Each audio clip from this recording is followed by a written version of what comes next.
Good morning everyone, and thank you so much for joining my YouTube channel again. My name is Irene and I'm an art teacher and illustrator from the Netherlands, and I'm based in the UK. I have worked as a freelance or self-employed illustrator for about 3 years now, and I'm going to talk a little bit about the money side of my business today. I know money is a bit of a taboo, a lot of people find it scary to talk about money, but I think it's very important for people to get a bit of an insight in what it means to be a freelance illustrator. I think people find it interesting to know a little bit more about where my money comes from and how I make a living from my art. If you want to know a little bit more about what my week looks like, I made a video all about the week of a freelance illustrator, the type of commissions that I work on and the type of projects that I do. And there's a link to that video in the description of this video. And also, I think I can put a link up here somewhere. So if you want to watch that as well, just click on that link and you can see what are the type of projects that I work on a daily basis and what my average week looks like. I'm going to talk about money today. I know money is a little bit of a sensitive subject, and people very often ask me if I can make a living from my art and how I do it, and there's this starving artist idea that people seem to have in their minds, and I want to demystify this a little bit and just give a bit of clarity about the different income streams that I have, the type of money that I make with it, and just give a little bit of background information about how do I make a living. I am in no way giving any financial advice in this video. I just share a little bit about my journey, about my own income streams, the type of commissions that I do, the type of work that I'm making. So it's a very personal story. It's in no way meant to be advice, and I'm not going to give any tax advice or income advice or anything about that. So I want to make that very clear before we get started. When I get started as an illustrator, I did not really know what to expect on the money side. I did not know how much to charge for a commission. I did not know what a reasonable amount was. I did not know if I would be able to make a living from what I would do. I started to teach art classes. I wasn't sure how much I would make with that, and I wrote a business plan. And if I look back on this business plan, it was very rudimental, very simple. And my business has gone into a very different direction than what I anticipated. All these different components that impact the financial side of running a business is something that I really had to learn for myself and figure out on the go. And as this is a very personal journey, I expect that is similar for everyone who's starting out. You have to figure out if your work, in what sort of category it falls, how much to charge for it, and it really depends on if you do children's books, for example, or editorial commissions, or if you do people's personal portraits or things like that. There's also side income streams that I have, like teaching art classes and teaching on Skillshare, that sort of things that a lot of illustrators might not do. For me, teaching is quite a big component of what I do on a daily basis, and building my art community is part of that. And I know that this journey is a very personal one, and everyone divides their income in different streams in different ways. I made a few graphs to show you sort of roughly how much my income comes from different sides, and I also want to highlight that every month is very different for me. I'm sort of slowly getting a more stable income, but at the moment it is very much this way that if I get a big commission, I suddenly get a peak in income, and then the month after it might be much quieter, and often I can work for hours and hours on a commission, and I often get paid about sort of 50% up front, and then I have to wait for the other 50% until something is finished. And sometimes there can be quite a long period in between those two moments of payment. So my months are very varied. Some months I make a lot of money, and then there's months where I have very little money coming in. But together it sort of balances it out, and I have learned to plan ahead and to know sort of what to expect a little bit. And that takes some time as well.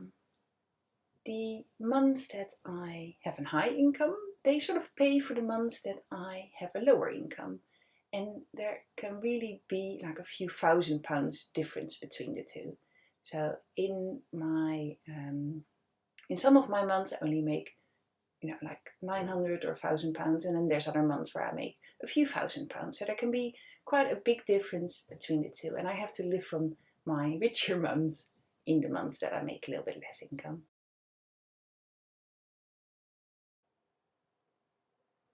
My money really comes from different income streams, and I created a bit of a graph to show you the different components of those income streams and to show you where my money comes from. So let's have a look. Let's see what are the different type of activities that I do.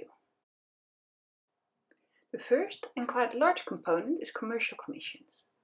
I started with commercial commissions quite quickly after I became an illustrator.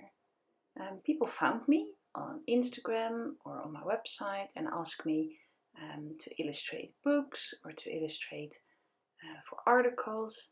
I sometimes find projects online that I respond to. If I find a brief that I like, I might send my portfolio. I also send out my portfolio to different publishers and to magazines, and the response generally has been quite good. It is worth to work on your portfolio a little bit, to have a clear style, to know what it is that you want to do before you go down the route of sending out your portfolio. I usually work at multiple commissions at the same time. So this last year I constantly was working on a book, and also I'm doing some other commercial commissions at the same time. So maybe for an article, for a business or another project that I'm working on alongside. I really like working on multiple commissions. It means that my work is varied and that I can do multiple things at the same time, and it keeps things really fun and interesting, and I never get bored with what I'm doing. So, how much do I earn with my commercial commissions? Well, it varies a lot. I typically earn between £300 to £5,000 for a commercial commission. And it really depends on the type of commission, how many pages, the complexity, the duration, how long it takes, and the market that it's for. A children's book typically pays between £1,500 and £5,000 for upfront pay, and then you might get royalties later on as well. But other type of commercial commissions is usually a set fee. Yeah, sometimes you have to negotiate a little bit, but there's really a lot of variety in the amount that you get for commercial artwork. My second category is art classes. I started doing art classes all the way from the beginning when I first started to work as a freelancer. And I really love it. I get so much joy out of teaching people art and creativity. It's not my highest paid pillar, but it's very consistent. So I tend to have people join on a regular basis, and I have a lot of people who come to my classes every week. It's really lovely to do, and I just really love how people feel inspired by me and by what I teach them. So, how much do I earn from teaching? In a typical month, I earn between £300 and £500 for my art classes. It is a really nice steady income stream, and I really love doing it, so it's something that I will continue doing. The only downside is that you always have to be in a place with internet and with your camera, in a place where it's quiet enough to teach. So it's not something that you can do very easily when you're traveling, for example, or when you're abroad. So I might need to change that a little bit in the future, but for now it's something that I'm absolutely continue doing, and I very much love it. My third category is group events and group bookings, and I've also been doing this for quite a long time, and it usually means team building events or birthday parties, hendos, groups of people who want to do something creative in their spare time, and it's really a lot of fun to do. The vibe is different from when you teach individuals, because in a group there's always some people who are really into art, and there's a few people who are not that much into art or are new to it. But I really love trying to get the whole group to come along and to get everyone engrossed in the activity and just show that you don't need to be a practiced artist to create something fun and beautiful. A group booking typically pays me between £250 and £1,500, depending on the size of the group, if it's in person, if I need to bring all the materials. Online is a little bit easier and a little bit cheaper, but it really depends on a few different things. Groups tend to be busier around Christmas time and sort of in the spring when there's lots of hen do's, so it is a little bit seasonal. Category number 4 is selling prints and cards in my shop, in my web shop, of my own art. And this really depends on how much I market my prints. The more active I am on social media, mostly on Instagram, the more I tend to sell. And it is quite an expensive category for me as well, funnily enough.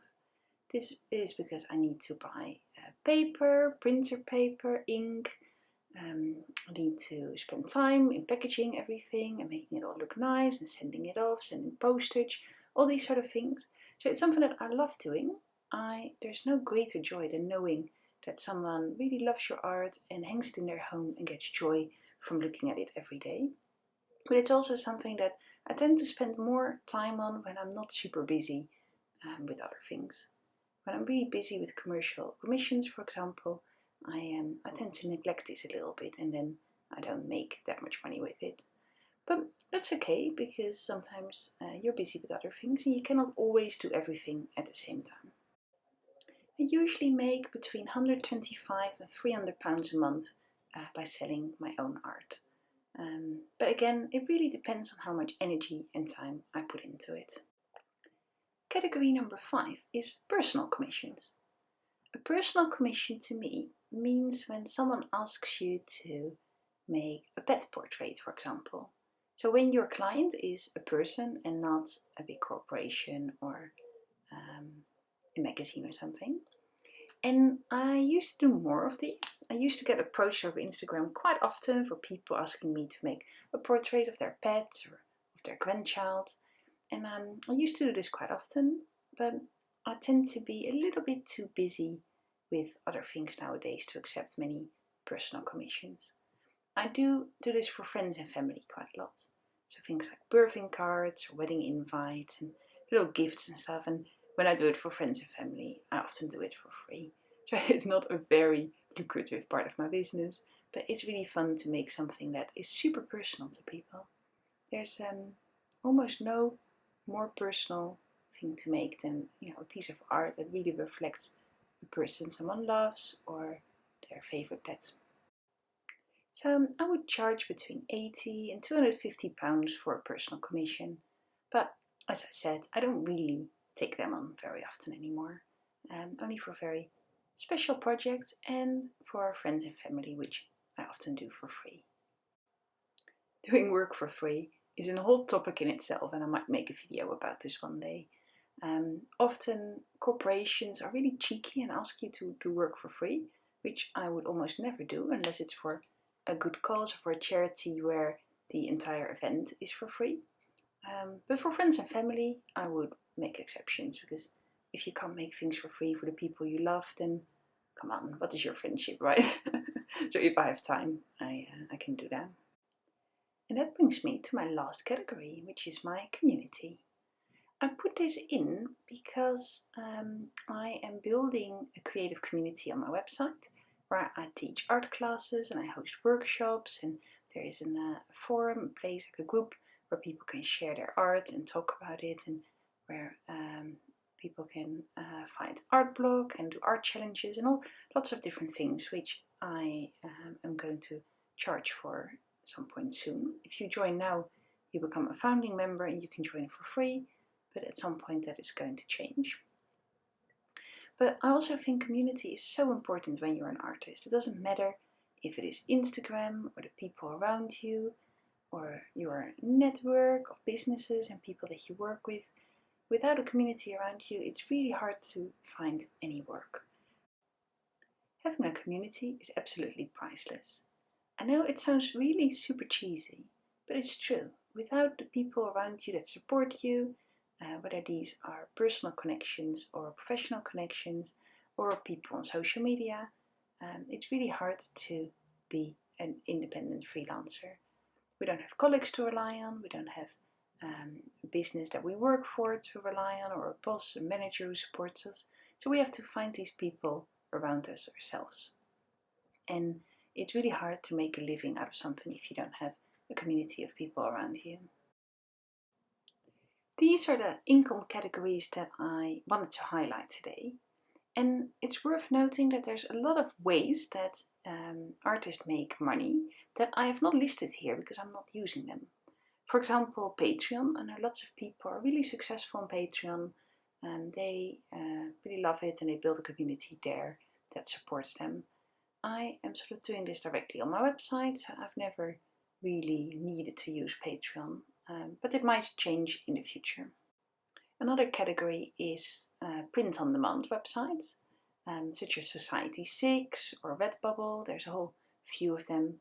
I have had a look at those. I decided not to dabble in these at the moment, just because, again, you can only do so many things at the same time. But I know a lot of people are really successful with these and they are very enthusiastic about making some money with those. I personally have some concerns about the sustainability of these print-on-demand websites, but I'm in no way an expert, so I'll leave it to others to comment on that and to make videos about those.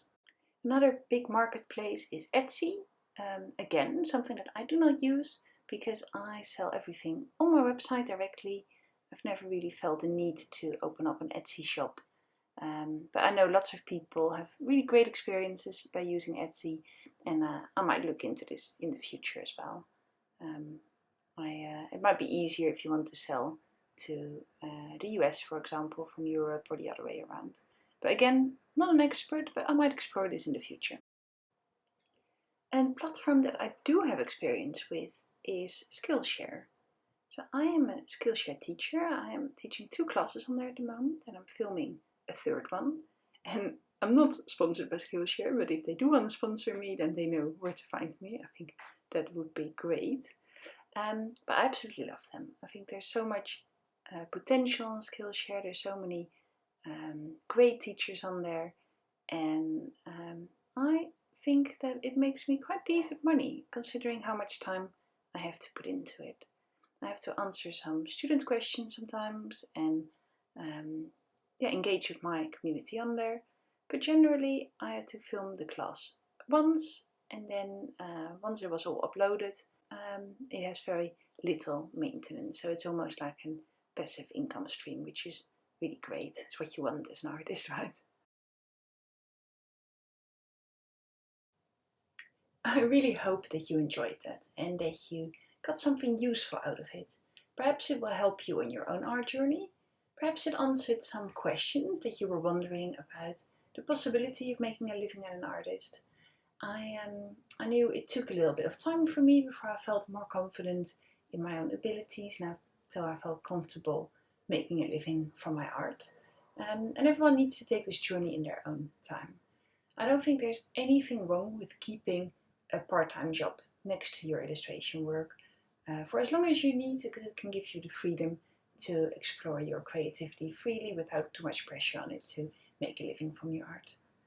When you make art, I think the most important thing is to enjoy it and to just engross in the process and really have fun with it. But I also totally believe it's possible to make a living from it. So yeah, I hope you find this video useful and that you enjoyed this little spread that you could see in the background. This sketchbook spread that I made whilst I was talking to you. If you want to follow me, you can find me on Instagram under Makings and Musings. You can find me on my website, which is makingsandmusings.com, or here on YouTube also as Makings and Musings. My name is Irene. Please make sure you subscribe, watch all my videos, like everything. It'd be absolutely amazing if you did. And I'll see you again next week with a new video and a new topic. Thank you so much for joining, and I'll see you soon. Bye!